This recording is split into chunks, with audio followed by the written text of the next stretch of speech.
sport de démonstration en 1988 et en 1992, le taekwondo apparaît au programme officiel des Jeux Olympiques de Sydney en 2000. L'an 2000 marquera également la vie d'Olivier Bernasconi, qui reste à ce jour le seul monégasque à avoir représenté la principauté dans cette discipline. Il avait alors 23 ans. Il se remémore pour nous ses souvenirs olympiques.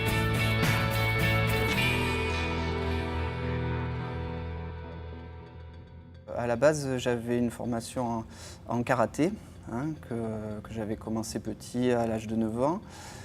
Et puis quand il y a eu l'opportunité olympique, en fait, j'avais repris un peu l'entraînement en taekwondo, qui n'était pas ma discipline initiale, disons, et je ne m'attendais pas trop, en fait. Donc un jour, mon entraîneur, Angelo Spataro, m'a dit qu'il y aurait peut-être cette opportunité.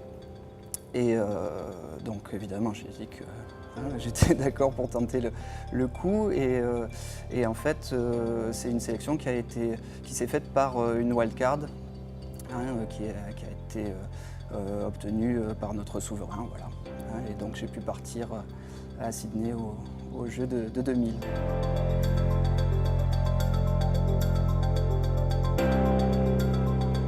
C'était assez spécial parce qu'en réalité, je ne pensais pas que je serais très ému pendant la cérémonie d'ouverture. Je me disais que c'était un tour de piste, marcher sur un stade, ça ne me semblait pas quelque chose de très impressionnant.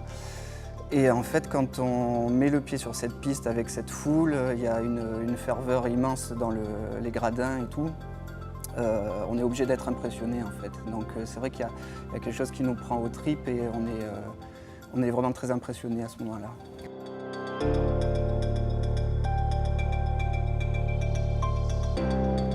Sportivement, c'était assez dur pour moi parce que je manquais un peu d'expérience dans ce sport. On avait beaucoup travaillé pendant 2 ans pour arriver au meilleur niveau possible. Mais c'est vrai que comme c'était la première représentation officielle du taekwondo aux Jeux, qui avait été seulement en démonstration jusqu'à ce moment-là, il y avait un plateau assez costaud, quoi. Il y avait des participants triés sur le volet.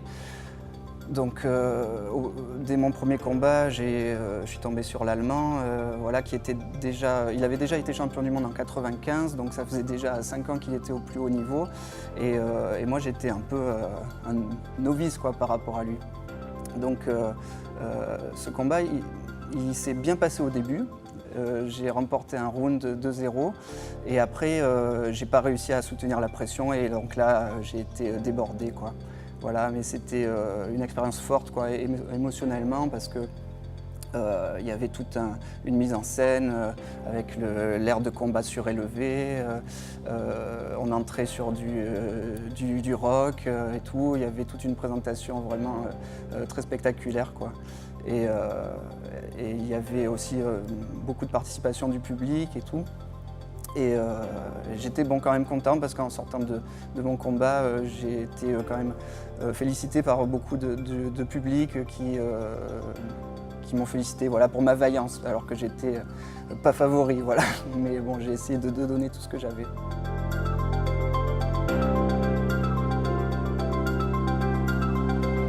Pour tout sportif, c'est un rêve. On veut toujours participer aux plus grandes compétitions possibles, donc les championnats du monde, les Jeux Olympiques, et évidemment encore plus, parce que déjà dans mon sport, j'avais pas de Jeux Olympiques possibles au karaté, et donc au taekwondo, je ne m'attendais pas un jour à participer à des Jeux Olympiques, quoi, voilà.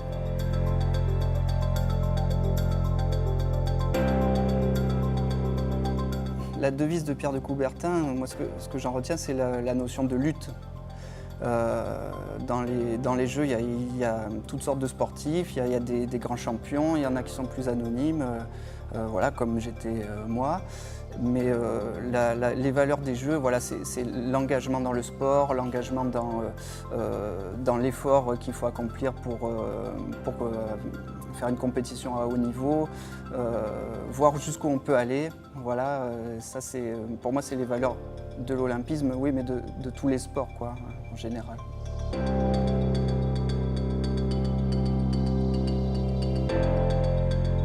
Au Aujourd'hui, non, je ne pratique plus le taekwondo, mais j'ai toujours une grande passion pour les sports de combat que je pratique assidûment encore aujourd'hui. Voilà. Les sports de combat, en fait, c'est un univers très très riche, quoi, hein. On peut étudier toutes les distances des sports de combat. Dans le taekwondo, par rapport aux règles, on est surtout dans des échanges de coups de pied avec des grandes distances. Après, on peut s'intéresser à la lutte, au combat au sol et tout ça. Donc actuellement, je m'intéresse beaucoup au combat au sol. Je pratique le jiu-jitsu brésilien à la Blackout Academy, ainsi que la lutte libre brésilienne. Voilà. Et en fait, je continue toujours mon apprentissage dans les sports de combat parce qu'on apprend tous les jours. Voilà.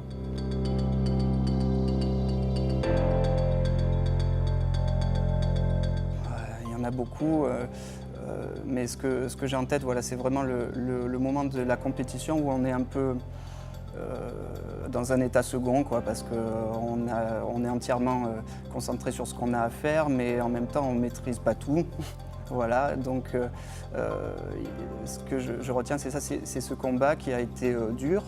Et à la fin, l'accolade avec mon adversaire, où on sentait chez tous les deux une sorte de fraternité, quoi, dans quelque chose d'un affrontement, mais fraternel, quoi, sportif. Voilà, parce que c'était un combat vraiment, un beau combat propre. Voilà.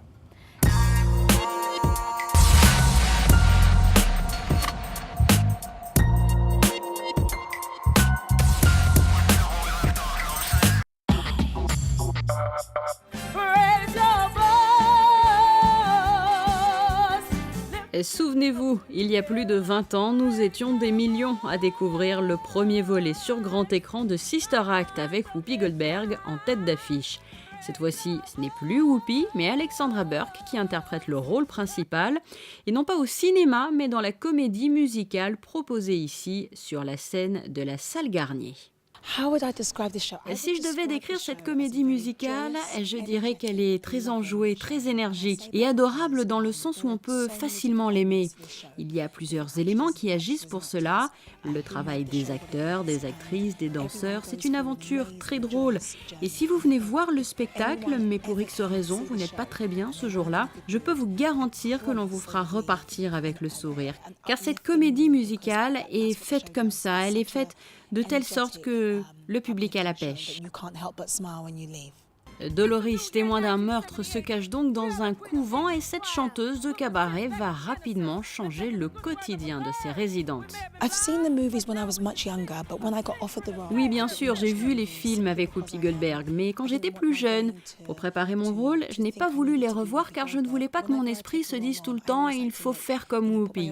Chaque fois que je dois incarner un rôle, je veux me l'approprier. Et pour ce rôle, il fallait être drôle, donc c'est ce que j'ai essayé de faire dès le départ. Le public est fantastique ici, il nous encourage beaucoup et ce sont des moments uniques.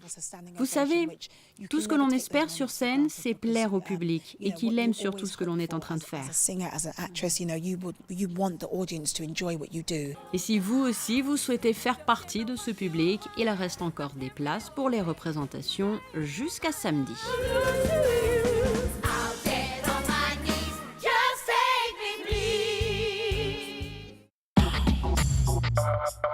Ils sont originaires des États-Unis, de Russie, d'Afrique du Sud, de France ou encore d'Autriche et partagent plusieurs points communs, leur jeunesse bien sûr, mais aussi leur passion pour la musique.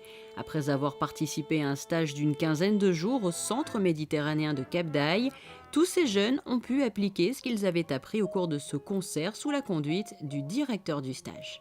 C'est extraordinaire parce qu'ils arrivent le dimanche, ils ne se connaissent pas, il y a certains qui ont un français un petit peu difficile et au bout de 2 jours, il n'y a plus qu'un seul orchestre. Et on fait en sorte que les Français soient bien mélangés avec tout le monde et là ils sont tous heureux, ils vont correspondre par Facebook, etc. Et vraiment il y a une osmose complète et à l'arrivée, à la fin du stage, il n'y a plus qu'un seul orchestre international. Et au programme ce soir-là du classique bien sûr, mais pas seulement, plusieurs musiques de films étaient aussi à l'honneur.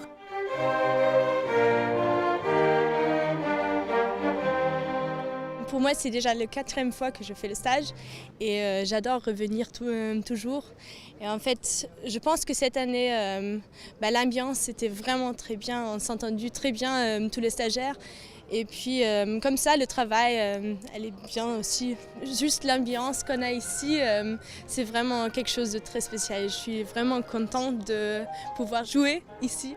Ces jeunes étaient au total près de 50 ce soir-là. Ils ont tous, comme Anna, pris beaucoup de plaisir à jouer et n'ont pas caché non plus leur amour pour ce lieu, le Fort Antoine, qui leur a permis de donner un concert dans une atmosphère idyllique, tout près de la Méditerranée.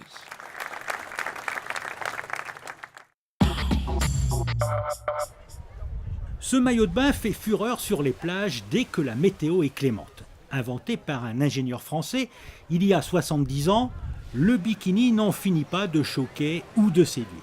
Pourtant, les femmes sont devenues des adeptes de ce 2 pièces. On prend le soleil mieux. Oui, on a moins à l'étage de bronzage, c'est mieux.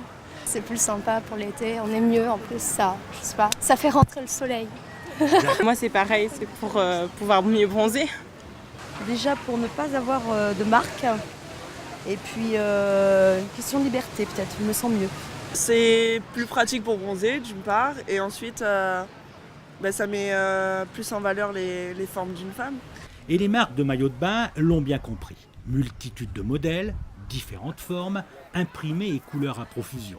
Il a su s'adapter aux courbes féminines pour satisfaire au mieux les baigneuses et surtout sublimer leur corps. Donc au niveau du haut, on retrouvera toujours la forme bandeau classique, celle qui marche très bien depuis quelques années. Et au niveau du bas, on va retrouver aussi beaucoup de formes maintenant brésiliennes. Donc assez taille basse. Échancré. Voilà, assez taille basse et vraiment échancré sur les fesses. On aura aussi ce modèle-là qui marche très bien, donc qui existe en triangle ou bandeau forme droite. Et là, on retrouve aussi une forme différente, mais échancrée également sur les fesses.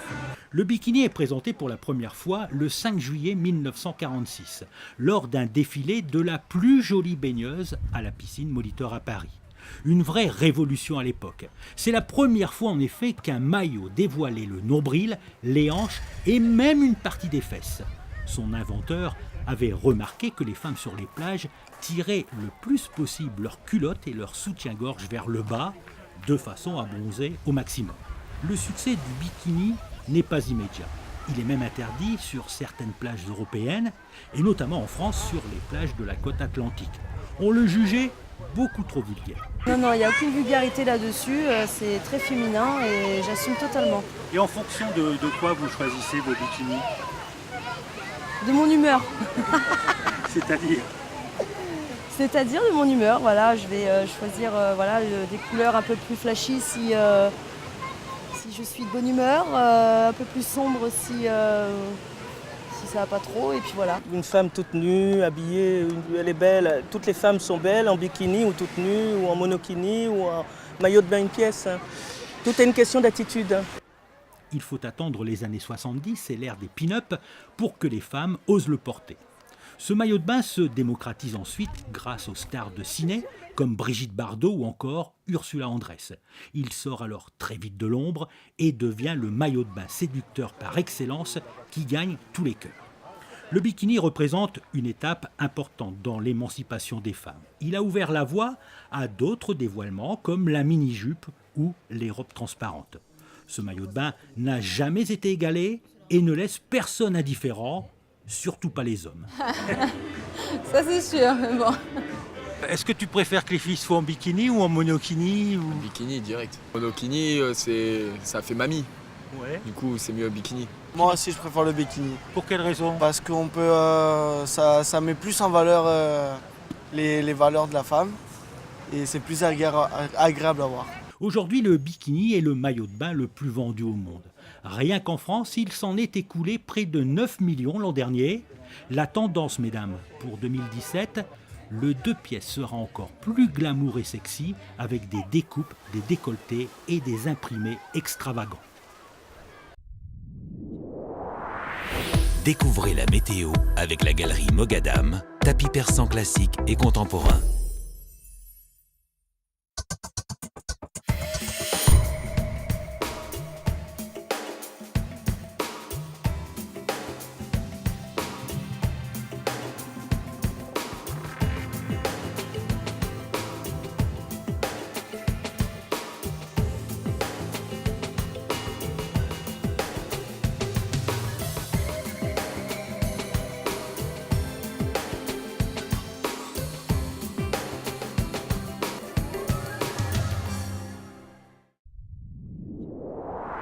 Vous avez découvert la météo avec la galerie Mogadam, tapis persan classique et contemporain.